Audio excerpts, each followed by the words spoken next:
Hi friends, welcome back to my channel. ಇದು ತ್ರಯಮ್ ನನ್ನ ಮಗ. ಅವನಿಗೆ ಫ್ರೆಂಚ್ ಫ್ರೈಸ್ ಬೇಕಂತೆ. ಅವನು ಇವಾಗ 4th ಸ್ಟ್ಯಾಂಡರ್ಡು. ಆಮೇಲೆ ಮಳೆ ಬಂದಿದೆ ಬೆಂಗಳೂರಲ್ಲಿ. ಸೊ ಈಗ ತಿನ್ನೋಕೆ ಏನಾದ್ರು ಬೇಕು ಅಂತ ಹೇಳ್ದ. ನಾನು ಆಲೂಗಡ್ಡೆ ಸಿಪ್ಪೆ ತಕ್ಕೊಡ್ತಾ ಇದ್ದೀನಿ, ಅವನು ಫ್ರೆಂಚ್ ಫ್ರೈಸಿಗೆ ಹೆಚ್ಚ್ತಾ ಇದ್ದಾನೆ. ಮಕ್ಕಳಿಗೆ ಸಣ್ಣವರಿದ್ದಾಗಿಂದನೇ ಹೇಳ್ಕೊತಾ ಬನ್ನಿ, ಅವಾಗ ನಾವು ಆರಾಮಿಲ್ದಾಗ ಅವ್ರು ನಮಗೆ ಹೆಲ್ಪ್ ಮಾಡ್ತಾರೆ. ಸಡನ್ನಾಗಿ ಏನು ಹೇಳ್ಕೊಡ್ಲಿಲ್ದಂಗೆ ನಾವು ಆರಾಮಿಲ್ದಾಗ ಮಲ್ಕೊಂಡು ನಮಗೆ ಹೆಲ್ಪ್ ಆಗುತ್ತೆ. ಅವಾಗ ಸ್ವಲ್ಪ ಕಿಚನಲ್ಲಿ ಸ್ವಲ್ಪ ಹೆಲ್ಪ್ ಮಾಡಿದ್ರೆ ಮಕ್ಕಳು ನಮಗೆ ಹೆಲ್ಪ್ ಆಗುತ್ತೆ. ಆಮೇಲೆ ಅವರು ಕಲಿತಾರೆ. ಆಮೇಲೆ ಯಾವ ಥರ ಹೇಗೆ ಹ್ಯಾಂಡಲ್ ಮಾಡಬೇಕು, ಚಾಕುನ ಹೇಗೆ ಇದು ಮಾಡ್ಕೋಬೇಕು ಅಂತ ಅನ್ನೋದು ಗೊತ್ತಾಗುತ್ತೆ. ಚೆನ್ನಾಗಿ ಮಾಡ್ತಾ ಇದೆಯಾ? ಈಸಿ ಆಗ್ತಿದೆಯಾ ಕಟ್ಟಿಂಗು? ಈಸಿ ಆಗ್ತಿದೆಯಾ? ನೋಡಿ, ಎಲ್ಲ ಅವನೇ ಕಟ್ ಮಾಡಿದ್ದಾನೆ ಉದ್ದಕ್ಕೆ. ಒಂದ್ಸತಿ ತೋರಿಸ್ಕೊಟ್ಟೆ, ಅವನೇ ಮಾಡ್ತಾ ಇದ್ದಾನೆ.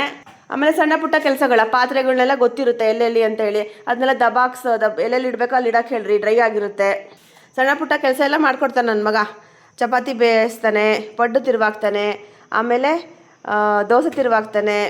ಸಣ್ಣ ಪುಟ್ಟ ಎಲ್ಲ ಕೆಲಸಗಳೆಲ್ಲ ಸಣ್ಣಕ್ಕಿದ್ದಂಗೆಂದನೇ ಹೇಳ್ಕೊಡಿ ಅವರಿಗೆ. ಹಾಲು ಸಿಮ್ಮಲ್ಲಿ ಇಟ್ಟಿದ್ದು ಆಫ್ ಮಾಡೋಕ್ಕೆ, ಕುಕ್ಕರಲ್ಲಿ ಗ್ಯಾಸ್ ಇಟ್ಟರಾಗ ಕುಕ್ಕರ್ ವಿಷಲ್ ಆದಮೇಲೆ ಆಫ್ ಮಾಡೋಕ್ಕೆ, ಅಕ್ಕಿ ತೊಳಿಯೋಕ್ಕೆ, ಸಣ್ಣ ಪುಟ್ಟ ಎಲ್ಲ ಕೆಲಸಗಳು ಅವರು ಸಣ್ಣಕ್ಕಿದ್ದಂಗೆ ಹೇಳ್ಕೊಂಡು ಬನ್ನಿ. ಆಮೇಲೆ ಅವ್ರಿಗೂ ಹೈಸ್ಕೂಲು ಕಾಲೇಜ್ ಬಂದಾಗ ಬರೀ ಓದೋದೇ ಇರುತ್ತೆ ಅವರಿಗೆ. ಇವಾಗ ಕಲ್ತಿರ್ತಾರಲ್ವ, ಆಮೇಲೆ ನೆಕ್ಸ್ಟ್ ಅವರಿಗೆ ದೊಡ್ಡವರಾದಾಗ ಅಥವಾ ನಾವು ಆರಾಮಿಲ್ದಾಗ ಮಲ್ಕೊಂಡಾಗ ಅವರಿಗೆ ಈಸಿ ಆಗುತ್ತೆ, ಕಷ್ಟ ಅನಿಸಲ್ಲ ಲೈಫು. ಹೋಟ್ಲು ತಿಂದು ತಿಂದು ಆರೋಗ್ಯ ಕೆಡುತ್ತೆ, ನಿಮಗೆ ಎಲ್ರಿಗೂ ಗೊತ್ತಿದೆ. ಸೊ ಈಗಲಿಂದನೇ ಮಕ್ಕಳಿಗೆ ಟ್ರೈನಿಂಗ್ ಮಾಡಿ. ಅಮೇರಿಕಾದಲ್ಲೆಲ್ಲ ಹಾಗೆ ಸ್ಕೂಲಲ್ಲೇ ಬಂದುಬಿಡುತ್ತೆ ಅವರಿಗೆಲ್ಲ. ತರಕಾರಿ ಹೆಚ್ಚೋದು, ಪಾತ್ರೆ ತೊಳೆಯೋದು ಎಲ್ಲ ಸಣ್ಣ ಮಕ್ಕಳಿಂದನೇ ಹೇಳ್ಕೊತ ಬಂದುಬಿಡ್ತಾರೆ.